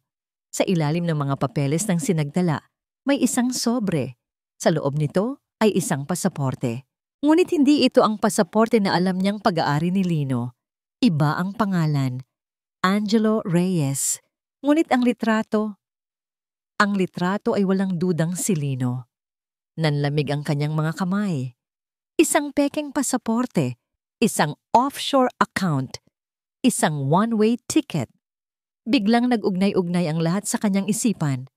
Ang mga lihim na tawag, ang pagiging mailap ni Lino, ang biglaang paglipat ng malalaking pondo. Ang plano ni Lino ay hindi lang para iwan si Diwa. Ang plano ni Lino ay para tumakas. At sa planong yon, kasama ba siya? O tulad ni Diwa, isa lang din siyang piyesa sa laro na itatapon kapag hindi na kailangan. Bumalik siya sa kwarto, dala ang pasaporte. Gising na si Lino, nakaupo sa gilid ng kama. Tinitigan siya nito, ang muka ay kalmado. Ano yan? Tanong ni Lino, kahit alam na niya ang sagot. Sino si Angelo Reyes? Tanong ni Mahalina. Ang boses ay nanginginig sa galit at takot. Akala ko ba tayo? Akala ko ba? Para sa atin to. O baka naman ako lang ang ginagamit mo para linisin ang daan. At kapag tapos na, iiwan mo rin ako tulad ng gagawin mo kay Diwa? Hindi sumigaw si Lino. Hindi siya nagulat. Sa halip, isang maliit at mapanuyang tawa ang kumawala sa kanyang mga labi. Isang tawang nagpatindig sa lahat ng balahibo ni Mahalina. Tumayo si Lino at dahan-dahang lumapit sa kanya. Kinuha nito ang pasaporte mula sa kanyang mga kamay. Huwag kang maging inosente, Halina, sabi ni Lino. Ang boses ay malamig at walang emosyon. Alam nating pareho kung paano laruin ang larong ito. Itinaas nito ang kanyang baba gamit ang isang daliri. Sa tingin mo ba, ang isang dula ay may iisang bida lang? At sa mga matang iyon na dati niyang sinasamba, nakita ni Mahalina ang katotohanan. Siya ay hindi reyna. Siya ay hindi kapantay. Siya ay isa lamang sa mga tauhan. At ang direktor ng dula ay may sariling, mas malaking plano. Nakatayo si Diwa sa harap ng kanyang aparador. Nakasabit dito ang isang simpleng itim na bestida. Hindi ito marangya, hindi ito kumikinang. Ngunit sa mata ni Diwa, ito ang kanyang baluti. Ito ang isusuot niya bukas, hindi bilang si Gingaw Diwa Alcantara, ang kaawa-awang asawa, kundi bilang si Diwa Magtanggol, isang babaeng babawi sa kanyang pangalan. Wala nang bakas ng luha sa kanyang mga mata. Napalitan na ito ng isang kalmadong apoy. Ang mga nagdaang araw ay isang whirlwind ng mga emosyon at paghahanda. Bawat piraso ng ebidensya na nakuha nila ni Bayan ay isa-isang inayos. Ang mga bank statement mula sa Cayman Islands, ang audio recording ng pag-uusap ni Lino at ng isang kasabwat sa Sinagtala kung saan malinaw na sinabi ni Lino na si Diwa ay isang maliit na problema na malapit nang mawala. Ang video testimony ng medical staff na inutusan ni Lino para pekein ang medical history ni Diwa na sa huli ay kinain ng konsensya at nagpasabing tutulong. Lahat ay nakaimbak sa isang maliit na hard drive, isang bomba na sasabog sa tamang oras. Tumunog ang kanyang telepono, isang unregistered number. Sinagot niya ito. Diwa. Boses ni Lino. Malamig, walang emosyon. Hindi sumagot si Diwa. I got a call from Dr. Alarcon's office. You missed your appointment today. Pagpapatuloy ni Lino. Alam mo, sinubukan kitang tulungan. Pero pinipili mo talaga ang landas na ito. Kung ano man ang mangyari bukas sa party, tandaan mo, ikaw ang gumawa niyan sa sarili mo. Isang banta. Isang huling pagtatangka na takutin siya. Ngumiti si Diwa. Isang mapait na ngiti. Magkita na lang tayo bukas, Lino, sabi niya, at ibinaba ang telepono bago pa man ito makasagot. Hindi na siya ang babaeng kayang takutin ng mga salita. Sa kanyang opisina, hindi sa corkboard nakatingin si Bayan. Nakatingin siya sa isang malaking monitor kung saan nakadisplay ang floor plan ng Grand Ballroom ng Sinagtala Tower. Ang bawat camera Bawat speaker, bawat screen ay minarkahan ng pulang tuldok. Ready na ba ang lahat? Tanong niya sa kanyang kausap sa video call, isang tech expert na matagal na niyang pinagkakatiwalaan. Ready na, boss? Sagot ng lalaki. Sa isang click mo lang, mapapasok natin ang main system nila. The moment na magsimula ang AVP ng sinagtala, ang video natin ang lalabas sa lahat ng screen. Walang makakapigil. Good. Siguraduhin mong walang palya. We only have one shot at this, sabi ni Bayan. Pagkatapos ng tawag, sumaandal siya sa kanyang upuan. Isang dekada. Isang dekadang paghihintay. Bukas na ang katapusan. Para kay Lino, ito ay isang gabi ng koronasyon. Ngunit para sa kanya, ito ay isang demolisyon. Ang pagwasak sa isang imperyong itinayo sa pagnanakaw at panlilinlang. May kumatok sa pinto, si Diwa. Hindi ako makatulog, sabi nito. Nagtimpla si Bayan ng kape para sa kanilang dalawa. Naupo sila sa maliit na sofa sa kanyang opisina, tahimik na pinapanood ang ulan sa labas. Natatakot ka ba? Tanong ni Bayan. Umiling si Diwa. Hindi na. Siguro. Pagod na lang. Pagod na akong matakot. Tumingin ito sa kanya. Ikaw, anong nararamdaman mo? Parang magtatapos na ang isang napakahabang kabanata, sagot ni Bayan. Pagkatapos nito, malaya na tayong pareho. Nagkaroon ng isang sandali ng katahimikan sa pagitan nila. Isang katahimikang puno ng mga hindi sinasabing salita. Ang kanilang pinagsamahan ay hindi na tungkol sa nakaraang pag-ibig, kundi tungkol sa isang mas malalim na koneksyon. Isang pag-unawa na tanging 2 taong nakaranas ng parehong sakit mula sa iisang tao ang makakaintindi. Bayan, basag ni Diwa sa katahimikan. Salamat. Wala pa. Ngumiti si Bayan. Magpasalamat ka kapag tapos na ang lahat. Sabay nilang tinanaw ang Sinagtala Tower mula sa bintana ng opisina ni Bayan. Ang tore ay nagniningning sa gitna ng gabi, isang simbolo ng kapangyarihan at ambisyon. Bukas, ang liwanag na yon ay maglalaho at ang lahat ng madilim na sikretong itinatago sa loob nito ay mabubunyag. Nang ihatid ni Bayan si Diwa sa kanyang sasakyan, may biglang dumating na delivery man. May dalang isang mahabang kahon ng bulaklak. Para po kay Gang Diwa Alcantara. Nagkatinginan sila ni Bayan. Kinuha ni Diwa ang kahon. Dahan-dahan niya itong binuksan. Sa loob, hindi mga rosas o anumang magandang bulaklak. Ang laman ay mga itim na kalalili. Mga bulaklak na karaniwang ginagamit sa burol. At sa gitna nito, may isang maliit na card. Enjoy your last night of freedom. See you at your funeral. Imbes na matakot, kumuha si Diwa ng isang bulaklak. Inamoy niya ito. Tumingin siya kay Bayan. Ang kanyang mga mata ay nagniningas sa determinasyon. Akala niya, libing ko bukas, sabi ni Diwa. Ang boses ay matatag. Hindi niya alam, para sa kanya, ang mga bulaklak na ito. Siya puna. Nang bumukas ang malalaking pinto ng ballroom, lahat ng ulo ay lumingon. Pumasok si Diwa Magtanggol. Hindi siya nakayuko. Hindi siya mukhang kaawa-awa. Nakataas ang kanyang noo. Ang kanyang itim na bestida ay simple ngunit elegante. Ang kanyang buhok ay maayos na nakapusod at ang kanyang mukha ay may bahagyang makeup. Sapat lang para bigyang diin ang apoy sa kanyang mga mata. Sa kanyang paglakad, ang mga bulungan ay sumunod na parang alon. Siya ang sentro ng tsismis, ang asawang baliw ni Lino Alcantara. Ngunit sa gabing ito, wala silang nakitang kabaliwan. Ang nakita nila ay lakas.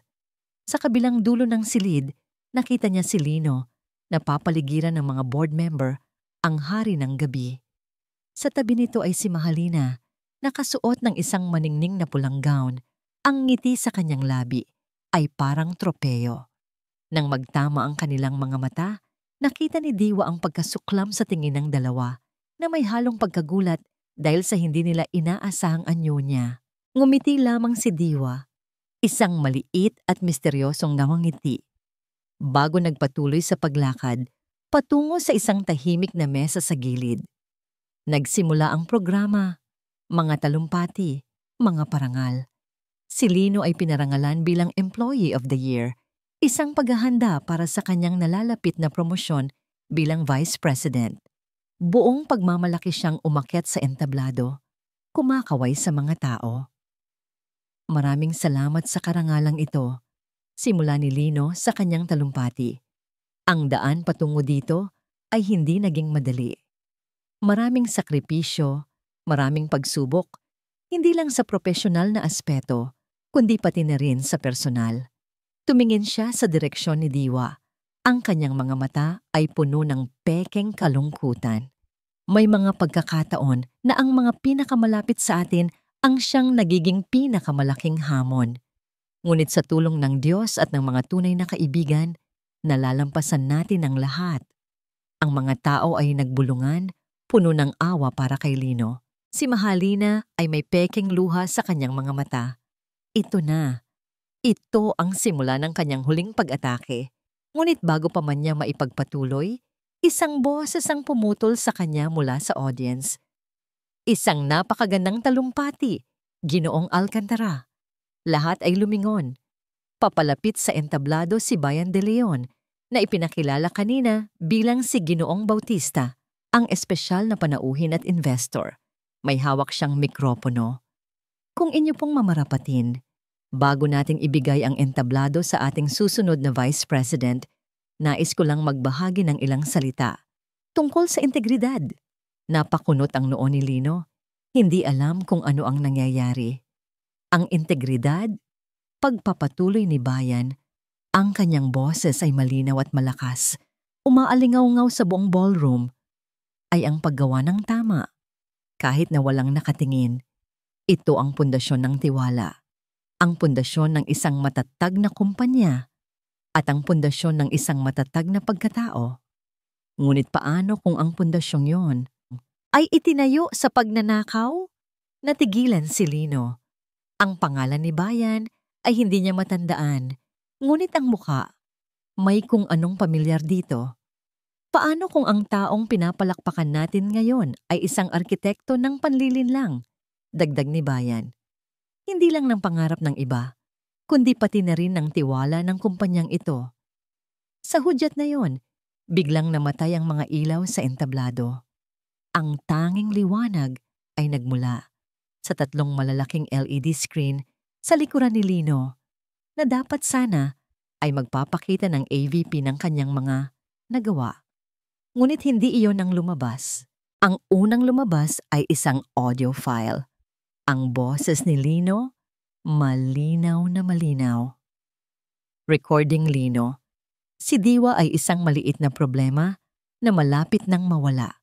Pagkatapos ng party, kapag nakuha ko na ang diagnosis ni Dr. Alcantara, wala na siyang magiging boses. Lahat ay mapupunta sa akin. Isang malaking hininga ng pagkagulat ang narinig mula sa mga manonood. Si Lino ay namutla, napalingon sa screen na para bang nakakita ng multo. Sumunod, isang serye ng mga dokumento ang lumabas sa screen. Ang pekeng medical history ni Diwa. Ang bank transfer confirmation papunta sa Cayman Islands. Ang pekeng pasaporte sa ilalim ng pangalang Angelo Reyes. At ang huli, ang pinakamatindi sa lahat, isang video. Ang boses ni Lino at Mahalina. Kuha ito mula sa isang hidden camera na itinanim ng tech expert ni Bayan sa opisina ni Mahalina. Recording Lino. Ginamit lang natin siya, Halina. She's a fool. Recording Mahalina. At pagkatapos nito, Lino, tayo na, di ba? Recording Lino, with a cold laugh. Si Diwa ay isang tanga lang. Pagkatapos niya, baka ikaw naman ang susunod. Ang huling linyang yon ay parang isang bombang sumabog sa katahimikan. Napalingon si Mahalina kay Lino. Ang mukha ay puno ng galit at hindi makapaniwala. Si Lino naman ay nakatayo na, parang estatwa sa entablado, naliligo sa liwanag ng screen na nagpapakita ng kanyang kataksilan. Ang buong ballroom na kanina lang ay puno ng palakpakan ay ngayon ay nababalot ng isang nakabibinging katahimikan. At pagkatapos ng katahimikan, ang gulo. Ang mga camera flashes ay nagsimulang magkislapan na parang kidlat. Ang mga reporter na naroon para i-cover ang party ay sumugod papalapit sa entablado. Ang mga board member ay nakatayo. Ang mga mukha ay puno ng galit at pagkadismaya. Isang frame-up yan, kasinungalingan yan, sigaw ni Lino, ngunit ang kanyang boses ay nalunod sa ingay. Sa gitna ng kaguluhan, tinanggal ni Bayan ang kanyang salamin. Humarap siya kay Lino. Naalala mo na ba ako, Lino? Bayan de Leon, ang proyektong Hiraya. Naalala mo na ba ang ninakaw mo sa akin? At sa sandaling iyon, kumuho ang mundo ni Lino Alcantara. Kasabay ng pag-flash ng mga kamera, dahan-dahang bumukas ang pinto sa likod ng ballroom. Pumasok ang dalawang unipormadong pulis, dire-diretso ang lakad patungo sa entablado. Mula sa kanyang mesa, tahimik na tumayo si Diwa. Tinitigan niya ang lalaking sumira sa kanya, na ngayon ay winawasak sa harap ng lahat. Wala siyang naramdamang saya, wala ring galit. Ang tanging naramdaman niya ay kalayaan. Ang huling malinaw na alaala ni Lino mula sa ballroom ay ang liwanag. Nakakasilaw na liwanag mula sa daan-daang camera flashes na parabang mga bituing sumasabog sa kanyang harapan. Ang mga liwanag na yon, na dati niyang hinahangad, ay ang siya na ngayong sumusunog sa kanya, nag-iiwan ng marka ng kahihiyan sa kanyang balat. Hinila siya ng mga pulis, papalabas ng entablado. Ang mga dating kasosyo na bumabati sa kanya kanina ay ngayon ay umiiwas ng tingin. Ang mga kaibigang tumatawa sa kanyang mga biro ay nagbubulungan na ngayon sa kanyang likuran. Nakita niya si Diwa sa di kalayuan, nakatayo ng may dignidad. Ang mukha ay kalmado, hindi masaya, hindi naghihiganti, kundi payapa lang. At iyon, higit pa sa mga pulis at sa mga kamera, ang pinakamasakit. Ang biyahe papuntang presinto ay isang malabong panaginip. Ang mga tanong ng mga reporter na sumisigaw sa labas ng bintana ng patrol car ay parang ingay lang ng mga kuliglig. Ang kanyang isip ay blangko. Paano? Paano nangyari ito? Ang perpekto niyang plano, ang perpekto niyang dula. Paano gumuho ang lahat? Pagdating sa presinto, inilagay siya sa isang interrogation room. Malamig, amoy luma, isang stark na contrast sa kanyang marangyang opisina. Maya-maya, bumukas ang pinto at pumasok ang isang babae. Ginagabayan ng isang pulis, si Mahalina. Ang kanyang magandang pulang gown ay lukot na. Ang kanyang perpektong makeup ay wasak na dahil sa mga itim na agos ng luha at maskara. Ang babaeng dati puno ng kumpiyansa ay mukha na ngayong isang basang sisiw. Nang makita siya nito, ang kalungkutan sa mukha ni Mahalina ay napalitan ng purong galit. "Ikaw!" sigaw nito, dinuduro siya. "Kasalanan mo to lahat. Pinaniwala mo ako. Ginamit mo ako. Sinungaling ka. Demonyo ka." "Tumahimik ka, Halina," ganting sigaw ni Lino, ang unang pagkakataon na nakaramdam siya ng emosyon maliban sa pagkabigla. "Kung hindi ka lang sana naging pabaya, hindi tayo mabibisto. Kasalanan mo rin to." "Anong ako?" Humagulol si Mahalina. "Minahal kita, Lino. Ibinigay ko ang lahat para sa'yo. At ano ang ginawa mo? Pinlano mong takasan ako. Pinlano mo akong itapon na parang basura pagkatapos mong makuha ang gusto mo. Sinabi ko na sa pulis ang lahat, ang bawat plano natin. Ikaw ang utak ng lahat ng ito." At doon, sa harap ng mga pulis, sinimulan nilang magturuan, magsumbatan, at isalaysay ang bawat maduming detalye ng kanilang konspirasyon. Ang dating pag-ibig at pagsasabwatan ay naging isang lason na ngayon ay nilalason sila pareho. Si Lino ay nakatingin lang kay Mahalina, ang babaeng minsan niyang ginamit bilang kanyang pinakamatapat na sundalo, na ngayon ay ang kanyang pinakamalaking kaaway. Sa sandaling iyon, natawa siya, isang mapait at walang buhay na tawa. Napaka-perpekto nga naman ng karma. Nang iwanan siyang mag-isa sa isang selda, umupo si Lino sa malamig na semento. Tinitigan niya ang kanyang mga kamay na dati pumipirma ng milyon-milyong kontrata, na ngayon ay wala ng kapangyarihan. Naalala niya ang mga babala ng kanyang ama noon. Anak, ang tagumpay na inagaw ay parang buhangin sa kamay. Mas mahigpit ang hawak mo, mas mabilis itong mawawala. Hindi niya pinansin. Akala niya, mas matalino siya. Dumating ang kanyang abogado kinabukasan. Ang balita ay masama. Lahat ng kanyang bank accounts, lokal at international, ay frozen na. Ang Sinagtala Holdings ay nagsampa ng kasong corporate fraud at embezzlement laban sa kanya. At si Diwa, "Your wife has filed for annulment and legal separation," sabi ng abogado. Iniaabot sa kanya ang isang folder. Binuksan ito ni Lino, ang mga legal na papeles, at sa likod nito, isang handwritten note galing kay Diwa. "Lino, balang araw, sana mapatawad mo ang sarili mo.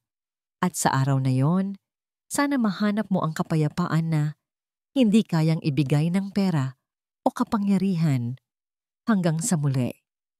Walang galit, walang paghihiganti. Tanging isang malungkot na pamamaalam." Sa isang TV sa guard station, nakita niya ang balita. Ang iskandalo sa Sinagtala. Ang kanyang mukha ay nasa lahat ng channel, ngunit ang headline ay hindi lang tungkol sa kanya.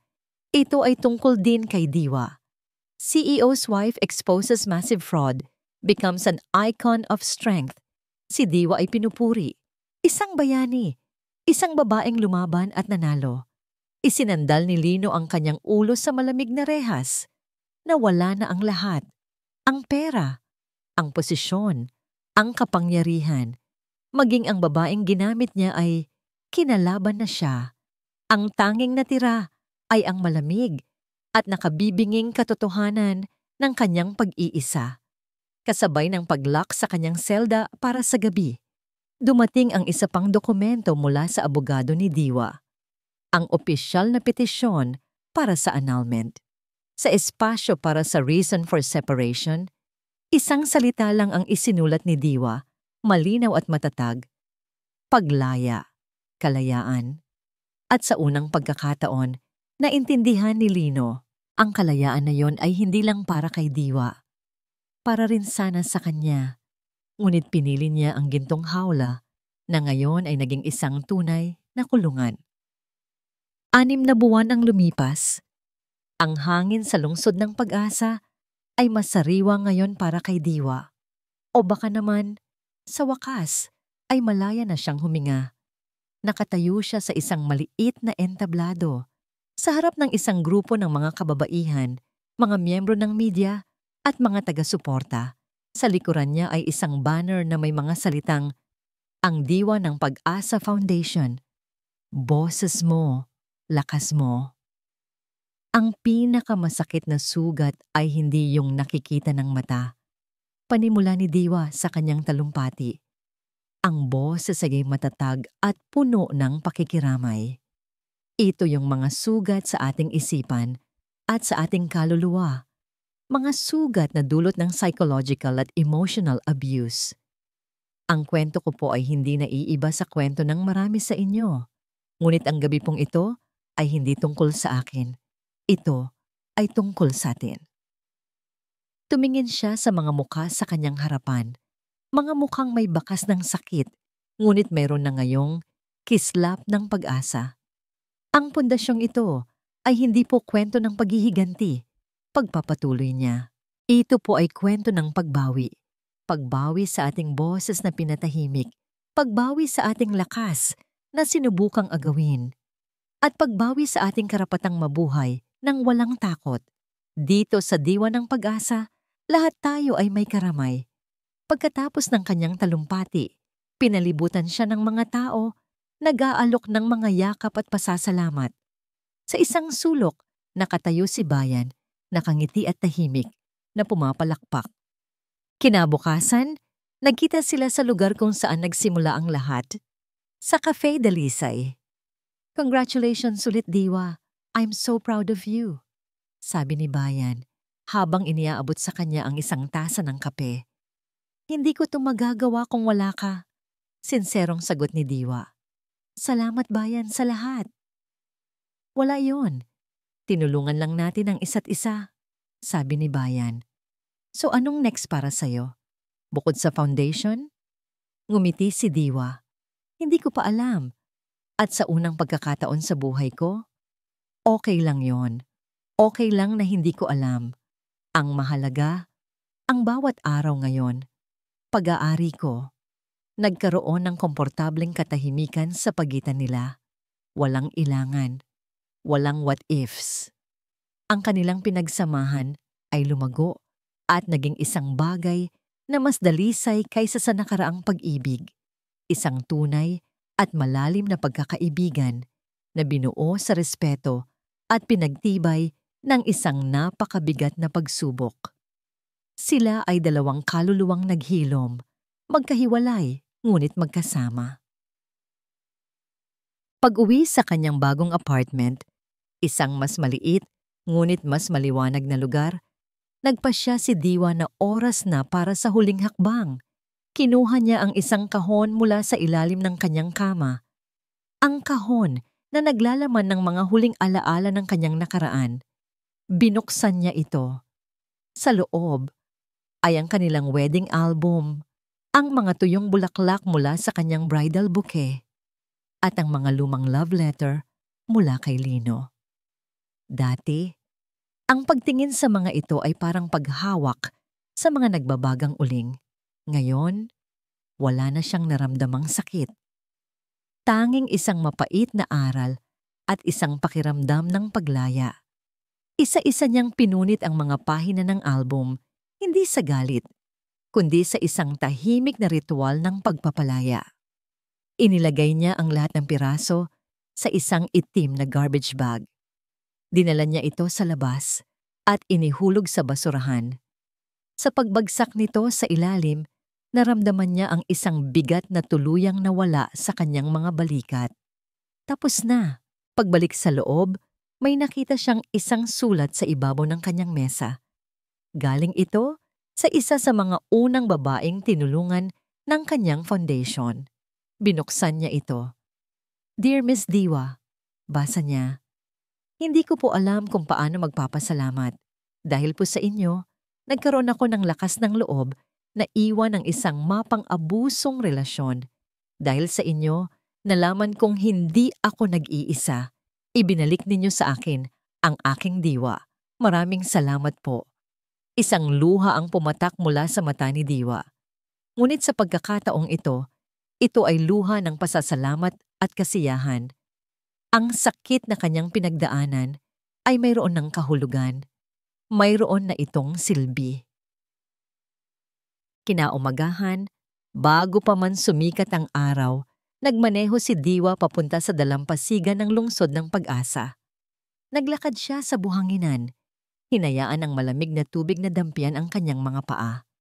Nakatayo siyang mag-isa, nakaharap sa dagat, habang ang kalangitan ay dahan-dahang nagbabago ng kulay mula sa madilim na kulay ube patungo sa kulay kahel at sa wakas, sa maningning na ginto. Ang araw ay dahan-dahang sumungaw mula sa abot-tanaw. Ang mga sinag nito ay yumayakap sa kanyang mukha. Huminga siya ng malalim. Pinuno ang kanyang baga ng sariwang hangin ng karagatan. Ito na ang kanyang bagong umaga. Walang lino, walang mahalina, walang kasinungalingan. Tanging siya, ang dagat, at ang walang katapusang pangako ng isang bagong simula. At sa kanyang mga labi, isang naman ngiti ang sumilay. Isang napangiti na hindi napilit, hindi na mapait. Isang nangiting dalisay, payapa, at buo. At dito nagtatapos ang kwento ni Diwa. Muli, isang taos-pusong pagbati sa inyo. Aming mga minamahal na tagapakinig, maraming salamat sa inyong walang sawang pagsama sa amin sa bawat kabanata ng paglalakbay ni Diwa. Ang inyong pakikinig ay ang siyang nagbibigay buhay at kulay sa bawat salitang aming binibitawan. Habang isinusulat ko ang kanyang kwento, para na rin akong naging kasama sa kanyang paglalakbay. Naramdaman ko ang kanyang pighati, ang kanyang galit at higit sa lahat, ang kanyang hindi matatawarang katatagan.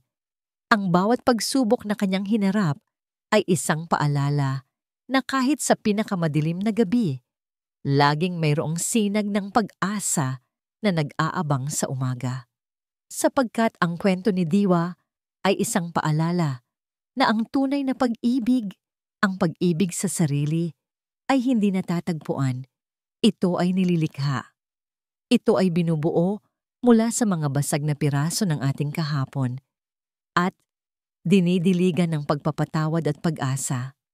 Ito ang mensaheng nais naming iwan sa inyong mga puso. At ngayon, nais ko namang marinig ang inyong tinig. Ano ang pinakamahalagang aral na inyong napulot? Aling bahagi ng kwento ang pinakatumatak sa inyong puso? Hinihintay ko ang inyong mga komento sa ibaba, sapagkat ang inyong mga saloobin ang siyang nagiging inspirasyon namin. Muli, mula sa puso ng inyong lingkod, maraming salamat. Hanggang sa ating muling pagkikita sa panibagong kwento ng buhay at pag-ibig.